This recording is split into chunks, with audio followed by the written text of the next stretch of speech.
Pomej. Uprising on the prison planet. Sherlock Holmes, The Galactic Cases. Episode 18. Based on the characters by Sir Arthur Conan Doyle. A goaudio production. "I wouldn't even want to be buried here," remarked Dr. Watson, shuddering. "The entire planet resembles an enormous quarry. We should have simply declined this assignment." "That would have been quite rude," replied Sherlock Holmes, trying not to stumble over the many differently sized stones along the path. "We ought to value the trust placed in us and be grateful to be sent on another adventurous excursion, even if the road conditions here are rather unpleasant for such an undertaking." "And just look at the sky," urged the doctor. "This dark leaden grey with violet storm clouds, pierced by blindingly bright flashes of lightning, causes hallucinations in sensitive people." The robot Elmer strode lightly ahead of them with his 2-metre-tall body. The exoplanet Teegarden B is 12 light-years from Earth and was chosen as a prison planet precisely because of its very rough nature. Holmes wrinkled his nose. The pair of shoes accompanying me unfortunately knew nothing of the many stumbling blocks scattered about here. "Is your sarcastic hint meant to solicit my services as a carrier, Mr. Holmes?" Elmer stopped abruptly. "I could carry you quite easily and comfortably piggyback." "It's not quite that bad," he declined. "However, you could share more details about our assignment with me, my dear Elmer. The activity report speaks of quality loss. This means the facility no longer generates enough profit to maintain it for the next 500 years. "And by facility, you really mean a prison, not some psychiatric clinic for abnormal criminals?" Dr. Watson wanted to be certain. "I can reassure you, Doctor, all inmates are ordinary people who have committed crimes of various kinds." The robot abruptly set itself in motion again. "We could now have a lengthy discussion about whether it is befitting for ordinary people to commit any crime at all," Holmes remarked thoughtfully, keeping his eyes fixed on the bumpy road beneath his soles. "May I remind you that we were not sent here to engage in discussions, Mr. Holmes. You are merely meant to determine whether it is worthwhile to maintain prison operations here." Elmer rattled off. "Oh, can the Galactic Union not afford to maintain this prison?" wondered the master detective. "The Union has galactic resources at its disposal, if I may put it that way." "I regret that I cannot tell you which insurance-related maneuvers are being applied here. Even a spaceship's main robot doesn't know everything." Elmer shrugged his shoulders, which caused a slightly squeaking noise. "But according to the law, a large sum of insurance premiums must be paid if accidents occur in which a convict dies, since he had escaped the death penalty during sentencing. You understand?" "Oh, yes, I understand completely," said the doctor. "I also understand that you could use a small can of transmission oil to lubricate your joints, dear Elmer."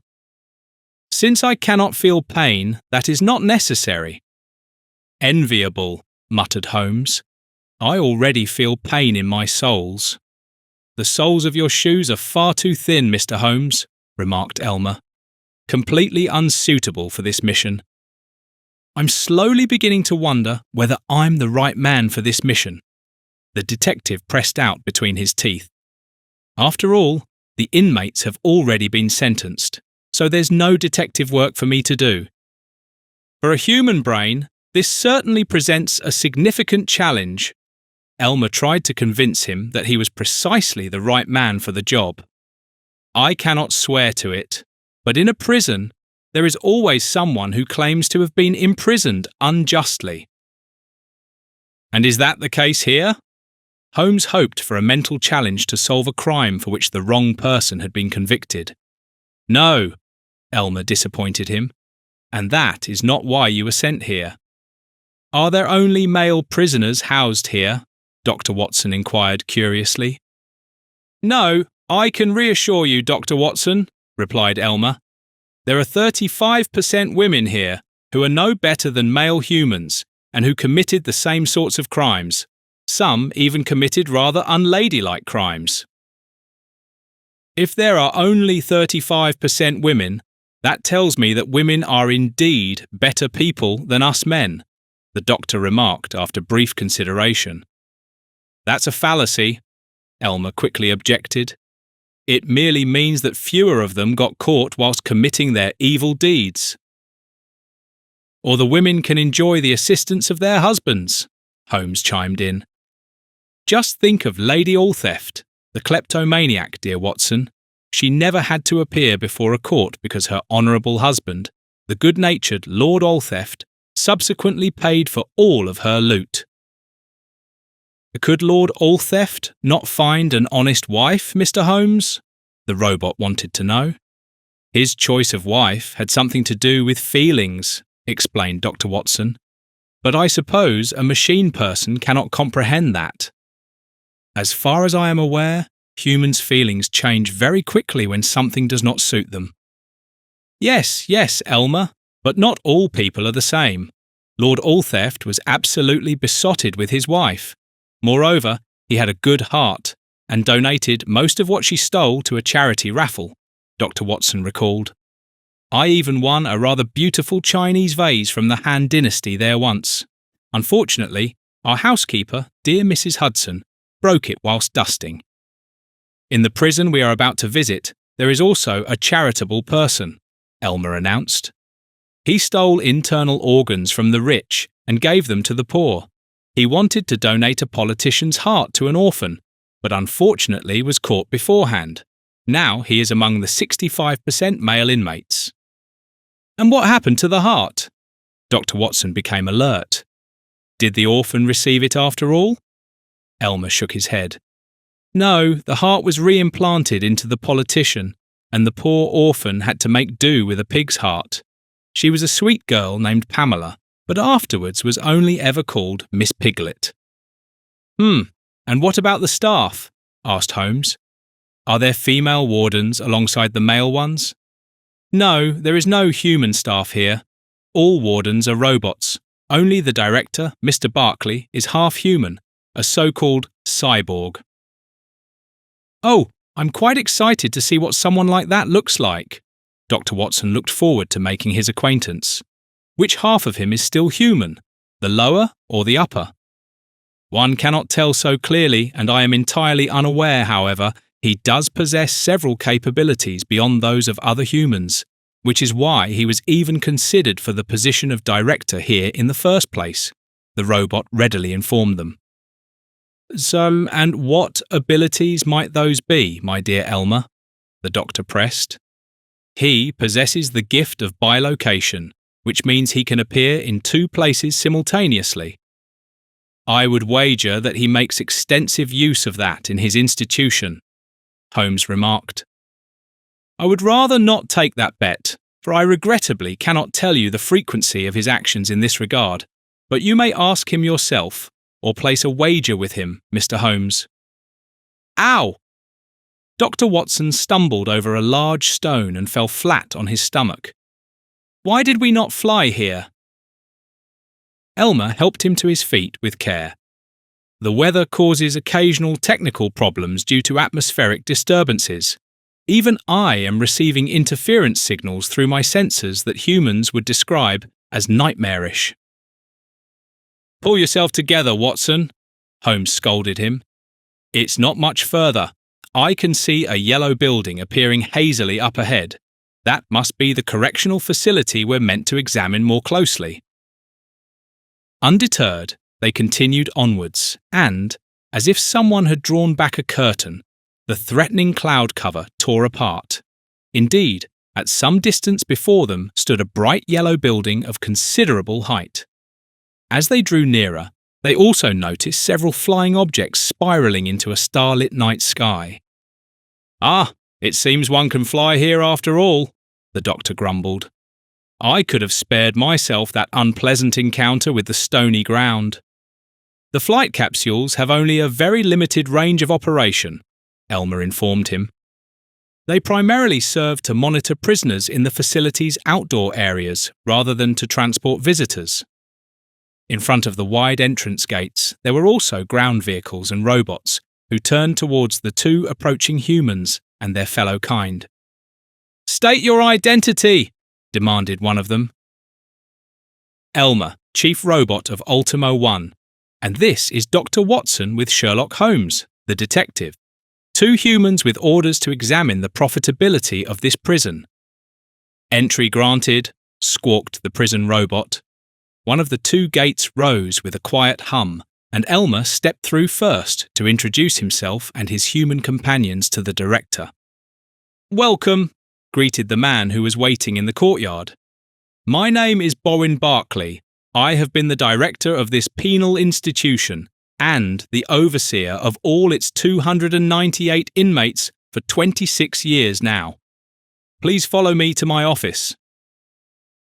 Barclay had an athletic build with a slightly angular head, which bore little hair, but his long arms, which peeked out from beneath a short-sleeved red and white checkered shirt, showed dense growth. His red trousers had bulging side pockets, and the black boots underneath had silver spurs on the heels. "Are the inmates causing you any problems, Mr. Barclay?" Holmes inquired upon entering the spacious office. "If you only knew about the special requests some of my inmates make. Even two disgraced politicians are imprisoned here. These formerly high-ranking gentlemen still wish to be addressed as Your Excellency. And a married couple, who ended up here for double murder, wanted to be housed in a shared cell, for instance. They expected this privilege because they had, after all, graciously spared their last victim's life." "And did you comply with this, admittedly understandable, request, Mr. Barclay?" inquired Dr. Watson. "Yes. After all, they've kept quiet since then, and no longer irritate me with their endless petitions. You see, I have many duties that I cannot delegate to robots." During this lament, he gestured with his ape-like arms, which looked somewhat comical, and indicated to his guests to take a seat. On the walls of the 40-square-metre room, numerous monitors flickered, showing the events taking place inside and outside the cells. "And might I ask," Sherlock Holmes interjected, settling into a red chair, "how you came by those long, hairy arms, Mr. Barclay? They clearly originate from an ape." "Indeed, my arms previously belonged to a mechanical ape that replaced the last sadly deceased gorilla at the zoo. The zoo was closed down, and the limbs of its artificial animals were auctioned off, which naturally delighted me after my accident in which I had lost parts of my body."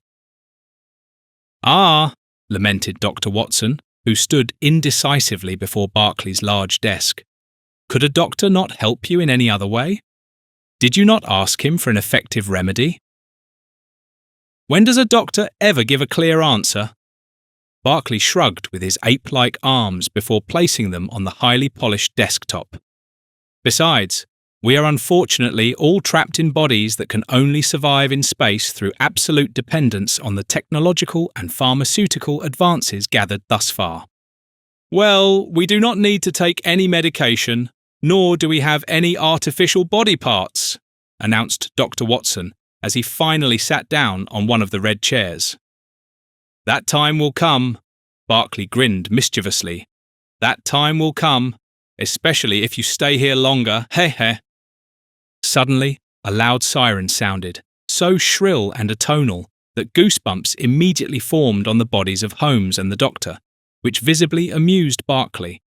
The doctor jumped up in alarm, but Holmes remained seated, unmoved. "What is the meaning of this infernal noise?" he asked, merely bored. "That's the alarm indicating an attempt to take over control of the facility," replied Barclay in a strained voice. "This happens time and time again, because these dim-witted prisoners simply cannot grasp that they haven't got a chance against me anyway." The monitors on the walls failed one after another and showed only a black screen. "If this should be a rebellion, I would gladly mediate," Holmes offered. Now Elmer, who had been waiting in a corner until now, stepped forward beside the detective and leaned towards him. "I wouldn't do that if I were you, Mr. Holmes. People are very dangerous when they are treated unjustly. What is that supposed to mean? Barclay shouted at him. I treat all the idiots under my supervision equally. Dr. Watson rolled his eyes. Mr. Barclay, although I have only been here for a quarter of an hour, I have already detected several injustices in your words. Firstly, you granted a special request to a married couple, and secondly, you consider all your charges to be imbeciles. While this description may apply to some, it certainly does not apply to all. Oh, yes, I do, the director snapped at him defiantly. Only a fool commits illegal acts and gets caught in the process. Elmer immediately retreated back to a corner of the office and fell silent in the face of Barclay's outburst. While I can follow your logic, Holmes admitted with a sigh, it has the disadvantage that, as we can all now unfortunately hear, the prisoners are rebelling against it. Bah! Barclay dismissed contemptuously with one of his ape-like arms. I shall have the robots crush this uprising. I am indeed a very good-natured person and grant certain requests, such as those of the married couple in the communal cell, but I respond to violence immediately with counter-violence. That can sometimes be unwise, Holmes scolded him and stood up. Let me try diplomacy for once. Good Lord, Barclay groaned. Are you some pompous politician? I've already got 2 of that sort in here, in solitary cells, so they can't infect the others with their toxic ideology. No, I'm not a politician, but I do employ diplomacy when it seems appropriate. At that moment, there was a knock at the door. Come in, Barclay shouted, and the door opened. A partially dismantled robot dragged itself into the office and crawled laboriously with its remaining limbs, namely 1 leg and 1 arm, towards Barclay's desk to give its report. I apologise for the disturbance, Director. As you can see from my condition, some prisoners under the leadership of Diswald Dillinger have managed to break out of the restricted area. Failure! Barclay roared and jumped up indignantly. Then he looked at Holmes and grinned. Well, do you still want to use your diplomacy against this lawless rabble? Yes, if you please. Who is the lawless leader of the uprising? This Dillinger suffered a fit of madness and fell into a frenzy, extinguishing 15 human lives on Mars during a rampage. Since he was mentally unfit, he could not be sentenced to death in the particle accelerator, which turned out to be a great stroke of luck for society. Would you be so kind as to explain why that should be considered lucky for society, Mr. Barclay? Inquired Dr. Watson. Because as a child, he made various inventions for the benefit of mankind, and now, in his penal exile, he has once again achieved a great breakthrough. His prison sentence could be reduced by a considerable amount of time if his patent application is approved, explained the director, who had calmed down and sat back down, pulling a grimace. However, it pleased me not to forward the application yet. Heh. We shall discuss this application later. First, I would like to speak with Mr. Dillinger. Holmes straightened his green tie, almost as if he were preparing for a rendezvous. Please, if you absolutely insist, the damaged robot will take you to him. Go on, you failure. Willingly, the robot crawled ahead of Sherlock Holmes and led him, with surprising speed considering its severe impairment, along a long corridor to a hall where 20 prisoners in yellow and black striped uniforms had gathered. Immediately, 40 pairs of eyes fixed upon him. My word, that's a human! One exclaimed in astonishment. He's got some nerve, called another. Who might you be? Asked one, pointing his finger at him. My name is Sherlock Holmes, and I come from 19th century England, gentlemen. Not possible. They've actually flown in an Englishman from the past just for us, marvelled the first one again. A slim man with sunken cheeks pushed through their bodies and approached Holmes menacingly, but Holmes did not step back an inch from him. You've got guts, I'll give you that, Sherlock, he said approvingly. I'm Diswald Dillinger. My friends call me Dilly. What message does that wretched director have for me? Well, until now he has refused to approve your application, but upon careful consideration of the situation, he will have no choice but to change his mind about it." "Blimey, how pompously this fellow speaks," marvelled a prisoner behind Dillinger. "Well, he's from the past too, where they always beat about the bush before finally taking action," explained Dillinger without turning around. "Listen here, Sherlock. It's no longer enough for him to approve my patent application. We want several improvements." "Which would be?" Holmes remained completely calm in the face of the mob. One of the other inmates immediately drew his attention to a rather long list. "Do you have something to write with, fine sir?" "I possess an excellent memory," Holmes boasted. Dillinger then began to list. "Firstly, we want 2 hours of yard time instead of 1. Secondly, we want dessert every day, not just on Sundays. Thirdly, we want to be allowed contact with the female prisoners who are in the other wing of the facility. Fourthly, we want to be allowed to shower more often than just once per month. Fifthly, we want to be allowed to send electronic mail to our relatives. Sixthly, we want to be able to consult a doctor more often than just once per year. And finally, seventhly, we want the director to find the murderer of our comrade Flyer. Flinky Flyer was stabbed to death in his cell with a nail file. The matter must be resolved." "Aha!" Holmes rejoiced and briefly raised an index finger. "I am a specialist in solving crimes. However, I require precise witness statements for this. Statements from a robot also count." "No, there aren't any witnesses. He was stone dead in his cell with the nail file in his chest. End of story." Dillinger crossed his arms and waited anxiously for his English conversation partner's reaction. "Someone must have gained access to his cell to fatally wound him with the nail file," he deduced razor sharp, "and therefore the murderer would simultaneously be the only witness." "Bloody hell, what you're saying is absolutely right," Dillinger realised, and let his arms drop to his sides. We'd best go to Flinky's cell, and the robot should crawl back to the dim-witted director to inform him."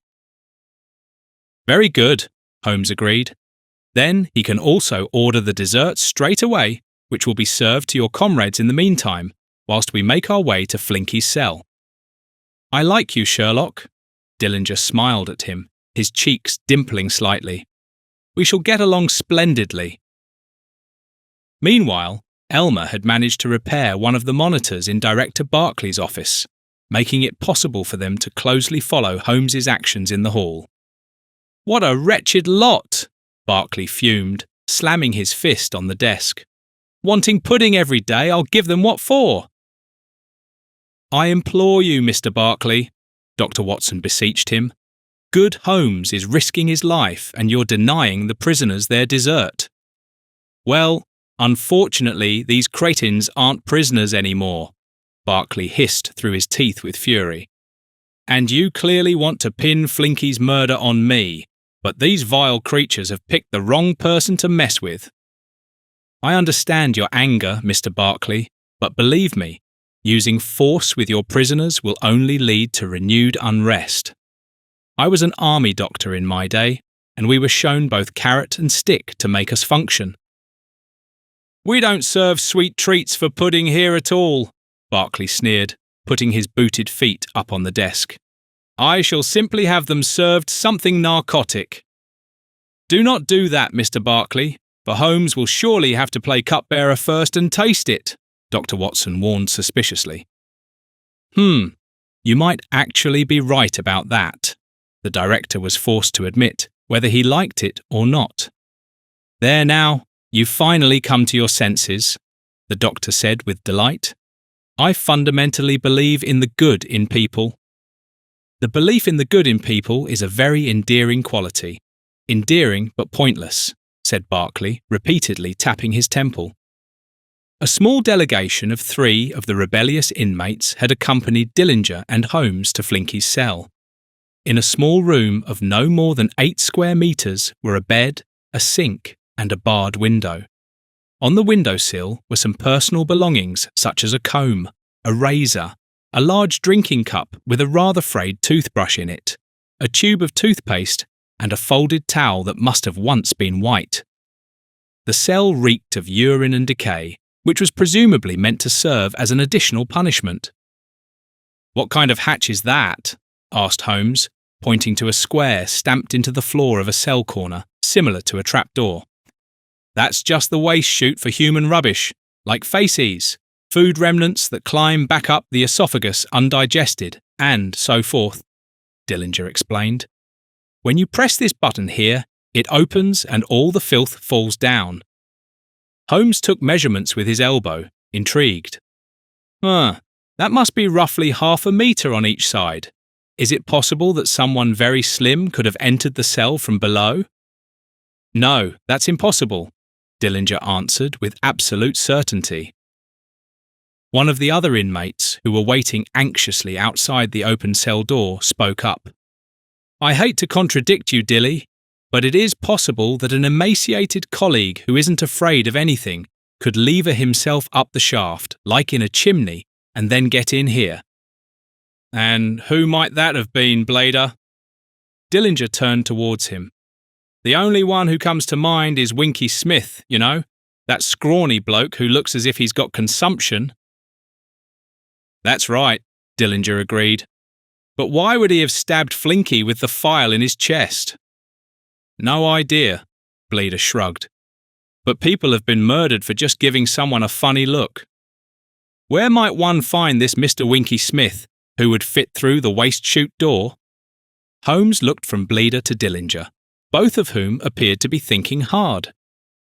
Finally, something occurred to Dillinger. "I haven't seen Winky in donkey's years. He's so skinny that he's easy to overlook. Does anyone know where he might be?"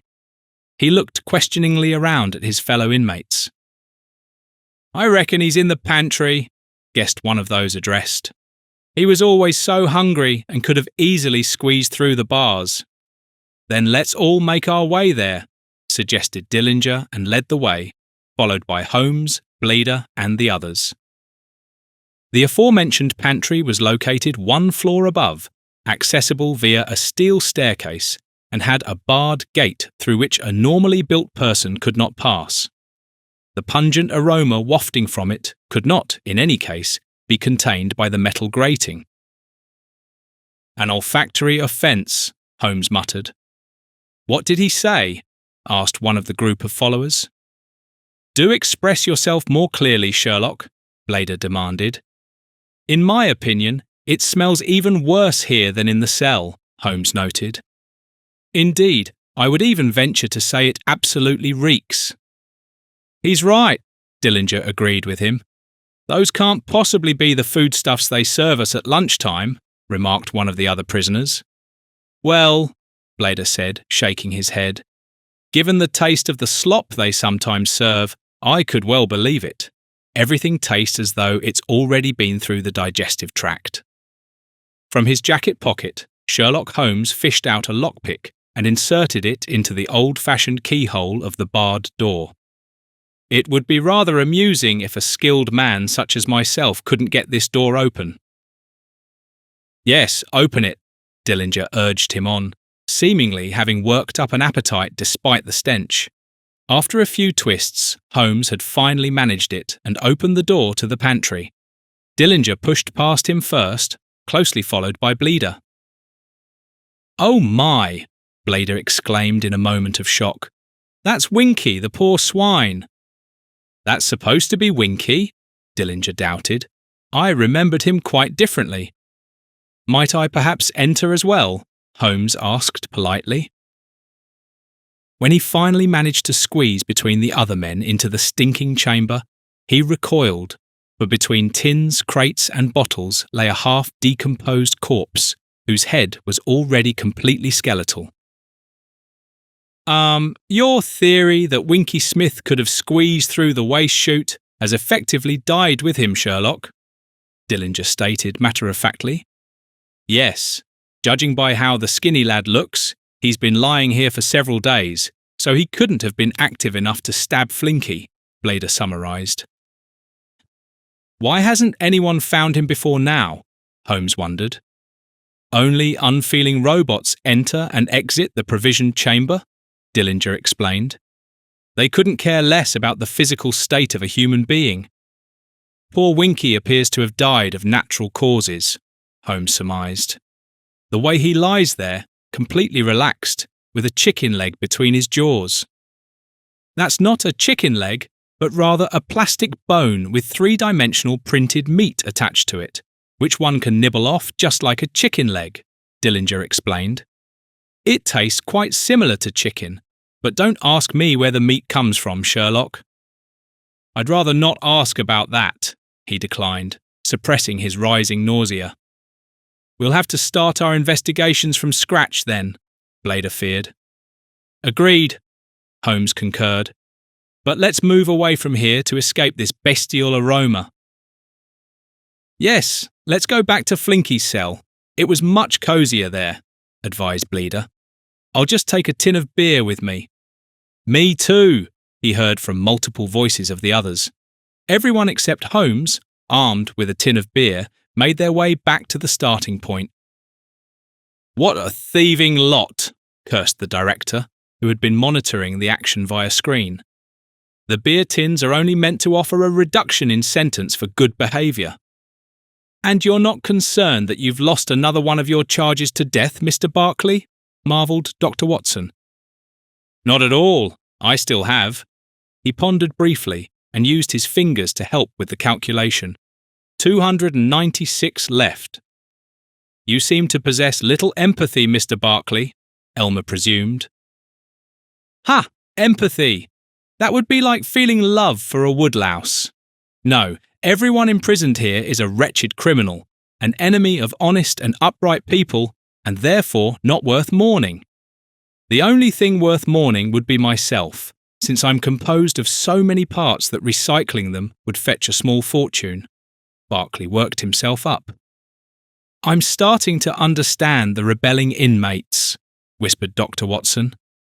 Back in Flinky's cell stood Holmes, Bleeder, and Dillinger, who were determined to solve the mystery of his violent death. What sort of person was this Mr. Flinky Flyer? Holmes now wanted to know.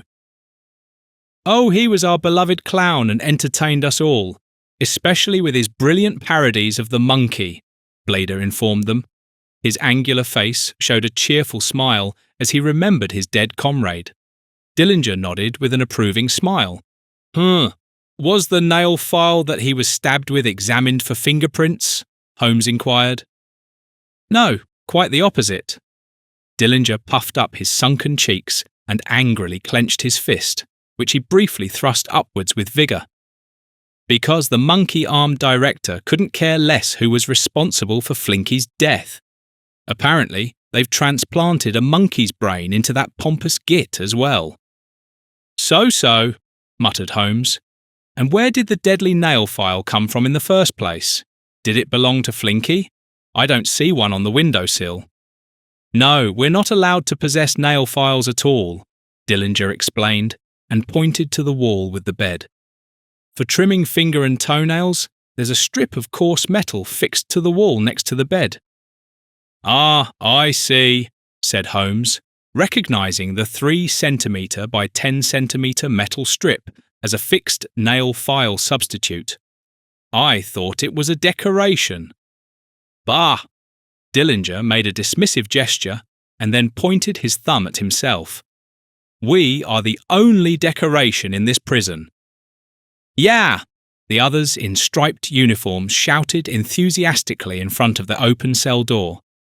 Dillinger could easily win the sympathies of his fellow inmates, not only with his intelligence, but also with his witty words. This was completely clear to Sherlock Holmes, who wondered whether the late Flinky might have competed with him during his lifetime. And Flinky was your friend, Mr. Dillinger? He was a friend to us all, for one does like to surround oneself with pleasant people who make a joke now and then. Yeah! They all roared together.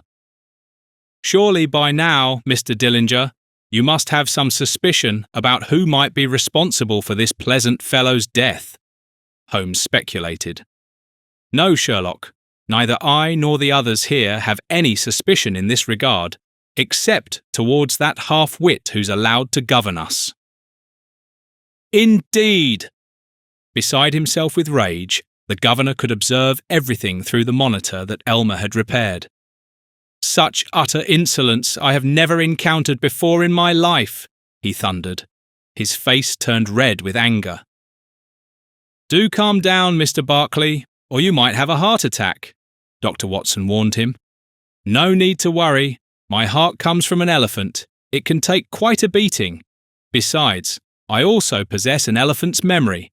I remember every nasty thing that anyone has ever said about me." "Another nasty trick by Flinky?" Dr. Watson probed. "Yes, no. As far as I can remember, he never unleashed any nastiness towards me. Mainly just Dillinger, that brazen egghead. If he weren't still useful to humanity, I would have long since—" He broke off abruptly. "Murdered?" the doctor continued. "No, put in solitary confinement," Barclay said extremely calmly. Meanwhile, Holmes was back in the corridor with Dillinger and the others, where it smelled far less unpleasant. "Tell me, Mr. Dillinger, who was still permitted to use a nail file for personal grooming?" "That I didn't think of it straight away," Dillinger said, clutching his sparsely haired head before snapping his fingers. "Those foolish politicians who were sent to us because they wanted to form a triumvirate, they have special privileges, and each of them even has a nail file."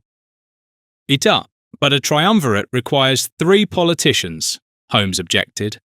"And according to Director Barclay, only 2 of that sort are in his custody." "Yes, because the people massacred the 3rd potentate with their own hands," Blader enlightened him. "Ha, yes, exactly." Dillinger amused himself, visibly taking great pleasure in the thought. "Or rather, massacred by many hands. Shame I wasn't there too. I hate all those cold-blooded, power-hungry people who let themselves be celebrated like gods at the expense of the poor." "Then I suggest we pay these false gods a visit together," said Sherlock Holmes. "The suggestion is wonderful, but sadly not feasible, as those political swine sit comfortably in their own wing, guarded by 2 combat robots." At the last word, Dillinger struck his flat palm with his fist. "They are absolutely lethal and not as easily dismantled as the other tin figures." But Holmes did not give up. "Then I shall make you the offer to venture there alone, so that I may cross-examine the distinguished gentleman." "Ha, approved!" Dillinger rejoiced and winked at the others. "The baboon's arse in the director's office surely won't deny you access there." "Insolence!" raged the director, who could hear everything again. "I shall kill this Dillinger with my own hands." Now, Dr. Watson placated him. "Control yourself, Mr. Barclay. You do not have the authority to do that. Let Holmes see the 2 politicians, then we shall find out if they had anything to do with the murder. Surely that must be in your interest as well, would it not? After all, you are the master of this house, not these washed-up former representatives of the people." "Traitors of the people," Barclay corrected him, and then continued more quietly. "Very well. As far as I'm concerned, your fine friend may proceed to the 2 excellencies, but if they order the combat robots to exterminate him, then I cannot help him either. I believe a Sherlock Holmes will express himself so elegantly that the distinguished gentleman will see no reason to have him attacked by the combat Houndser combat robots." Dr. Watson casually crossed one leg over the other. "I too can express myself with refinement," Barclay objected to the doctor's words, in which he detected a hidden barb against himself, and suddenly began to declaim. "Through the muse's kiss, I plunged into the deep sea of my creative potential to seek the primordial essence of the darkness dwelling deep within me. And precisely there, where I would never have suspected it, I recognized the open floodgates of the present art of poetry. Feelings of joy seeped from me like vomit and returned like exhaustion, and the days in which I fell to my knees with the joy of work. My directness created a breath that rattled the images of my sad reality like a frenzied spirit ready for immeasurable deeds. "Ha! What say you to that, you Dr. You?" "Most eloquent, my good man." Dr. Watson felt compelled to offer praise. "A poet of the combined stature of Schiller and Goethe has been lost in you. By the way, I couldn't help but notice, rather uncomfortably, that you haven't offered me anything to drink yet, dear Mr. Barclay." To calm the pack of mutinous convicts, the robots distributed dessert in the Great Hall as requested. Each received a bowl of vanilla pudding with a wooden spoon. In a state of complete bliss, they all shoveled the delicacy into their mouths. No one thought to have Sherlock Holmes taste it first, who was not to be found within their reach anyway, for the master detective himself was already on his way to the separate wing containing the two politicians. "Who goes there? Identify yourself," a combat robot said, standing with legs apart to block the passage. "I am Sherlock Holmes from Earth, on my way to see two important politicians on Director Barclay's orders," Holmes stated in his customarily self-assured tone. "Let him pass, Toby," a melodious voice sounded behind him, whereupon the menacing 7'10" metal man stepped aside with a loud rattling. With head held high, Holmes passed him and strode into a comfortably furnished salon. Red velvet curtains hung at the barred windows, a fluffy royal blue carpet lay on the floor, and in a massive black leather armchair sat a corpulent man in a vertically striped prison outfit that made him appear considerably slimmer. "Welcome to my little kingdom. My name is Stratford Evermore, former president. Oh, how I miss my previous occupation." He gazed dreamily at the cell ceiling, where a crystal chandelier dangled. With one hand, he stroked his greying ring of hair. "I did so much good for my people, yet ingratitude is the world's reward." "Indeed you say so, Your Excellency," Holmes agreed immediately, aiming to make him talkative for the upcoming interrogation, and the man promptly began speaking, seemingly unwilling to stop. "I could tell you so much about my good deeds for my constituents," he prattled on in his monotonous yet beautiful voice. "To me, civilization means above all restraint, for if we were to give in to every impulse, it would have most disadvantageous effects on many of us. But my people did not appreciate this at all. Something went wrong in their character development. The materialists among them have unfortunately a perpetual interest in undermining idealism. It's almost like the sun and moon. Sun and moon play their daily ritual. One sinks below the horizon, the other peers curiously at the sea and waits for the tsunami that will sweep all the evil people from the Earth's surface, yet the longed-for cleansing storm never comes. "But I have come instead," Holmes interrupted him, "and I did not come to philosophize with you, but rather to find out whether you, as profane as this must now sound to your ears, still possess a nail file." "What a strange request. Is that what you want to know from me, or is that what the director wants to know from me?" Evermore wondered, squinting his small eyes even more. "Both of us," the detective assured him, lifting the corners of his mouth to produce an encouraging smile. "Well, if you insist. R5D8, bring in my nail file," he commanded and explained. "One of the few special privileges that I, or rather my lawyers on my behalf, have negotiated. Small mechanical helpers for the burdensome daily routine." From the adjoining room of the luxury cell, a small robot, only about 1.2 meters tall, rolled forward and held up a nail file in a claw on one of its thin arms. "Here you are, Your Excellency," it squeaked and handed it to Evermore, who accepted it with a gracious gesture. "So, would you like to give me a manicure with this now, Mr. Holmes?" Evermore mocked, whilst playfully waving the nail file back and forth. "I'm in the wrong profession for that," replied the master detective. "You must have already heard, Your Excellency, that in the other wing, a man named Flinky Flyer met his death through such a seemingly harmless utensil." Yes, that news has made its way to me. Though the walls here are rather solid, the men's voices are loud and frequently find their way through the bars to my ears.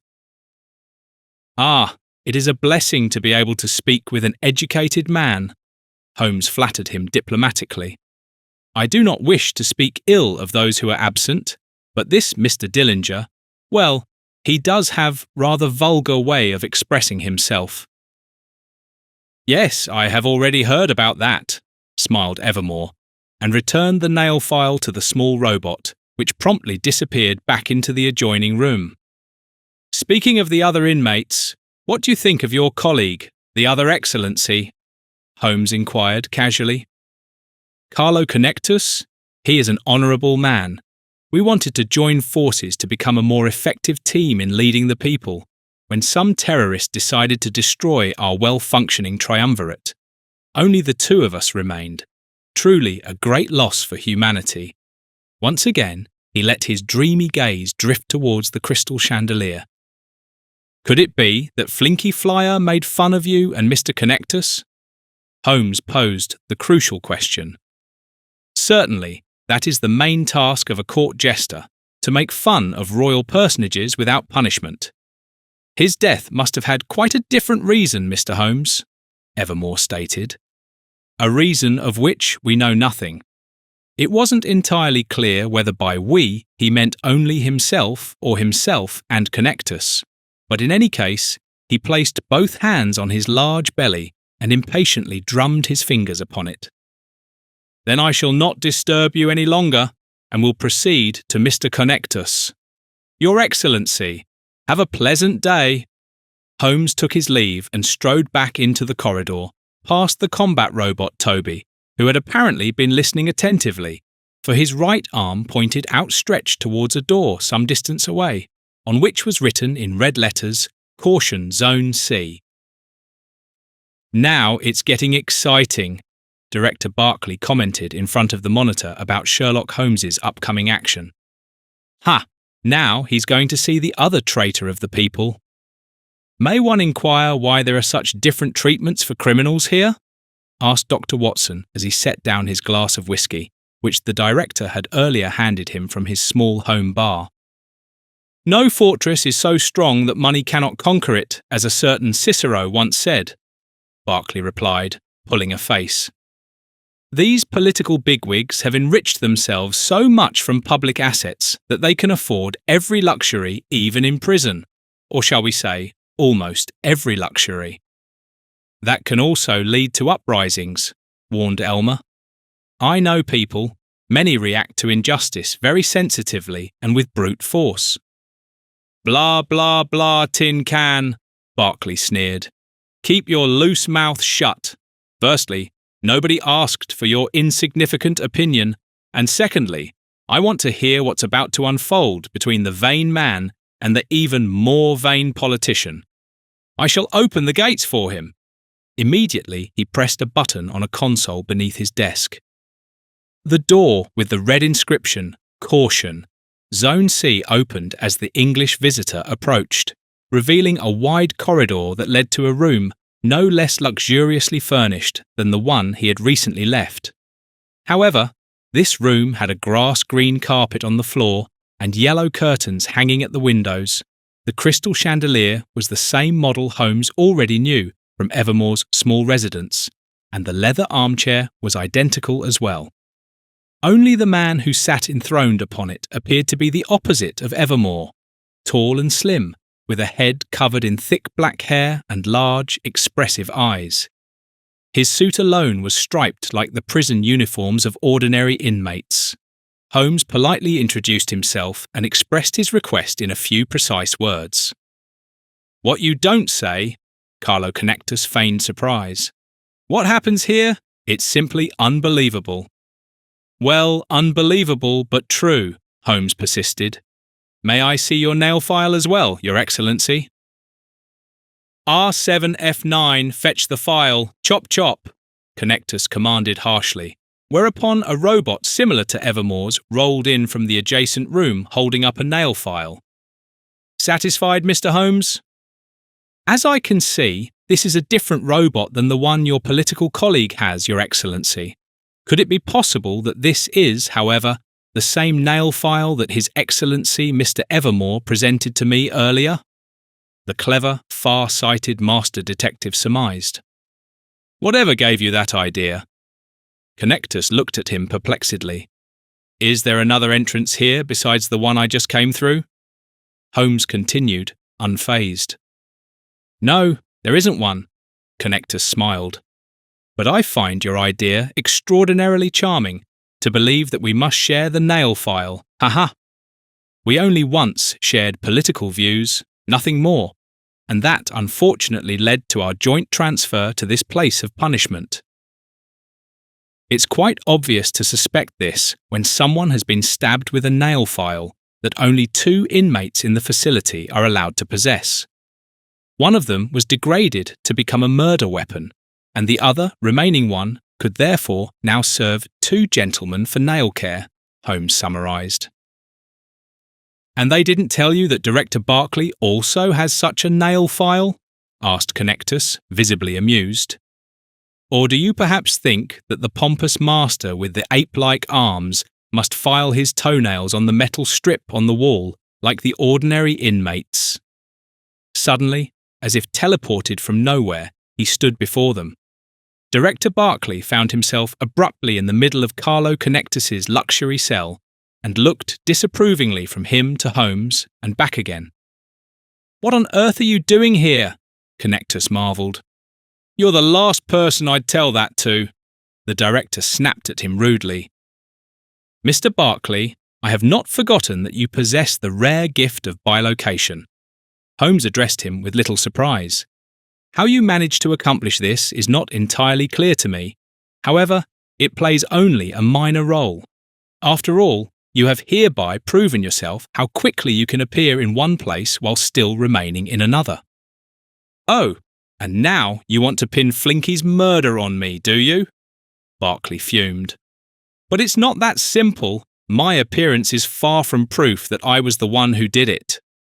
Then show me your nail file, Mr. Barclay, which you surely possess, and we shall have it tested for traces of blood, Holmes demanded. How unwise of you, you small-time detective, mocked the director, placing his ape-like arms on his hips. If I had been the murderer, which I was not, I would have long since disposed of the incriminating nail file or, even better, swapped mine for that of the rabble-rouser over there. Go ahead then. Have his nail file tested for traces of blood. That won't be necessary. Connectus waved off and examined the file that was still held in the steel claw of his robot.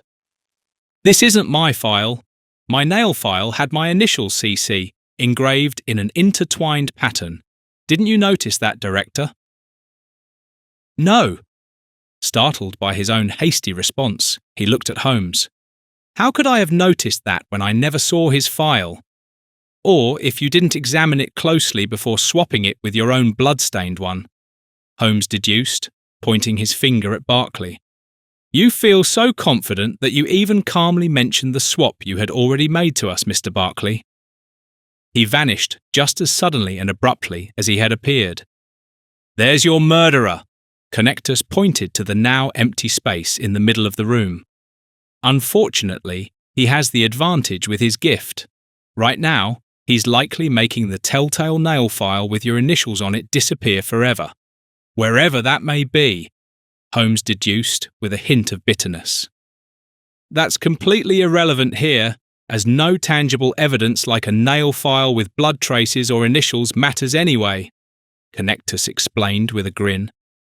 Here in prison, mere suspicion is enough, which you've established so brilliantly, Mr. Holmes, that the malicious director will never dare venture into our wing again, whether alone or in pairs. Ha ha!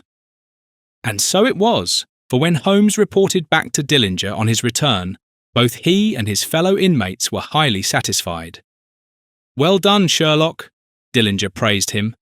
Now we shall only demand the removal of that ape and a new director, or, even better, a directress. I shall present your request to the Galactic Union, Holmes promised, and took his leave. When he arrived at the director's office, he found only Elmer and his friend Watson there. "Imagine, Holmes," the doctor told him excitedly. Director Barclay suddenly had to leave urgently. He did not tell us where he had to go so urgently, but from the window we could see him jumping into one of the flight capsules with a small suitcase and rapidly ascending into the sky. "Yes," confirmed Elmer. "Whilst I strongly doubt that he will make it through the cloud-covered zones with their many disruptive lightning bolts without incident, it is entirely possible that he knows certain corners of this inhospitable planet where he can safely land and somehow eke out an existence. He has every reason after Flinky's murder." Holmes nodded slowly.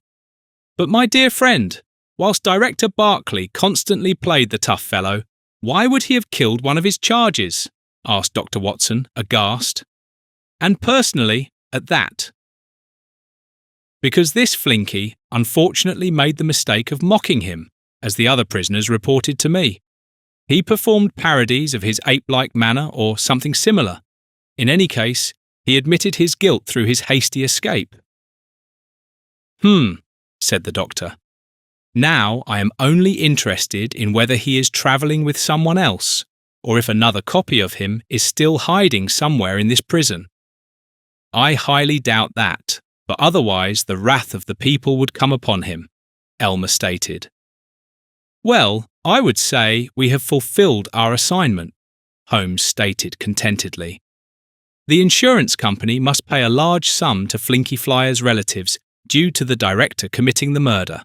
However, since this institution is run so Spartanly that it clearly operates within the profitability zone, I can recommend its continued operation with a clear conscience. The only remaining task is to fill the position of director, or alternatively, a female director. Therefore, we can withdraw." "Oh no, not another hellish march over hill and dale," Dr. Watson feared and shuddered at the gloomy prospect. "If you absolutely insist, my dear Watson," Holmes nodded at him benevolently, "then you can let our dear Elmer carry you comfortably on his back." You were listening to S. Pomej. Uprising on the Prison Planet. Sherlock Holmes, The Galactic Cases. Episode 18. Based on the characters by Sir Arthur Conan Doyle. A goaudio production.